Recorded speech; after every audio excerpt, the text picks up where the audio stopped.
Have you ever felt like your brain is turning to mush from endless scrolling? Maybe you found yourself in the middle of an Instagram marathon, wondering, where did the last 2 hours go? We're talking about something that silently affects many of us: brain rot. But brain rot isn't some scary disease from a horror movie. It's what happens when you spend too much time on mindless activities, like scrolling through social media, binge watching videos, or endlessly clicking on clickbait. Have you ever watched so many TikToks that you start dreaming in 15-second clips? That's brain rot creeping in. Picture this: it's a typical Tuesday afternoon, and you're trying to study for an upcoming exam. Your textbooks are spread out, a nice cup of coffee sits beside you, and your laptop is ready to go. You're determined to make this study session count. Just as you're about to dive into Chapter 3, your phone buzzes. It's a message from a friend with a hilarious Instagram reel. You think, I'll just check it out for a quick laugh. You open Instagram, watch the reel, but then swipe up to see the next one, and then the next, and before you know it, you're deep in the Instagram reel rabbit hole.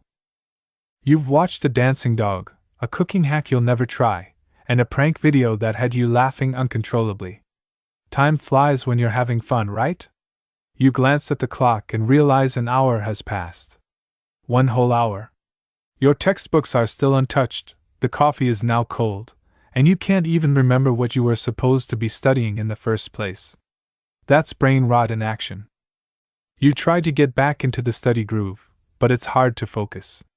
Did you know it takes about 20 minutes to regain full focus after a distraction? Every time you pick up your phone, you're setting yourself back even further. This scenario doesn't just affect your study session, it starts to spill over into the rest of your day. You decide to take a break and grab some lunch. While you're eating, you absent-mindedly scroll through your phone again, this time on YouTube.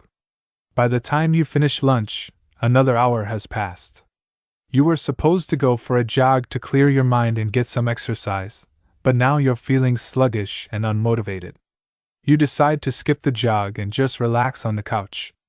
You turn on Netflix and start watching a new series. 3 episodes later, you realize the entire afternoon has slipped away. The next morning, you wake up feeling groggy. You didn't get enough sleep because you stayed up late trying to make up for lost time. You drag yourself out of bed, already dreading the day ahead, and the cycle continues. This might sound dramatic, but studies show that excessive use of the internet and social media can lead to cognitive overload. Our brains aren't designed to handle the constant flood of information we get online. It's like trying to drink from a fire hose: too much, too fast. Research indicates that heavy internet users show less activity in areas of the brain associated with decision-making and impulse control. This means that spending too much time online can actually change the way your brain works, making it harder to think clearly and make good decisions. Additionally, people who use social media excessively tend to have higher levels of anxiety and depression. Every like, comment, and notification triggers a release of dopamine, the same chemical released when you eat your favorite food or win a game. It feels good, so you keep coming back for more. Here's the catch: the more you use social media, the more you need to feel that same level of satisfaction. It's like a drug.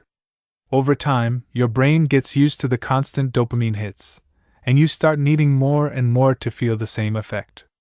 This can lead to a kind of digital dependence, where you're constantly checking your phone, looking for the next hit. You start comparing yourself to others, wondering, why does their life look so much better than mine? Spoiler alert, it's not. People only post the highlights, the good moments. It's like comparing your behind the scenes to someone else's highlight reel. Social media is also a master at destroying your attention span. Think about it: you're reading an article on your phone, and a notification pops up. You check it, respond to a message, maybe like a couple of posts, and by the time you go back to the article, you've forgotten what you were reading. This constant interruption trains your brain to be easily distracted. Ironically, social media can make you feel more isolated. Sure, you're connected to hundreds of people, but how many of those connections are meaningful? Studies have shown that the more time you spend on social media, the more likely you are to feel lonely. You're replacing real life interactions with virtual ones, and that's just not the same. Humans are wired for face to face contact, to hear someone's voice and see their expressions. But don't worry, it's not all doom and gloom. We can outsmart brain rot with a few fun and practical steps. You know that feeling when you're scrolling through Instagram and see your high school friend's vacation photos from Bali, the one who always looks like they stepped out of a travel magazine, while you're sitting on your couch in sweatpants surrounded by empty snack wrappers? Total mood killer, right? Here's what you need to do: unfollow those accounts that make you feel like a potato. Seriously, you don't need to see Karen's perfect family pics or Jeff's insane six-pack abs every day.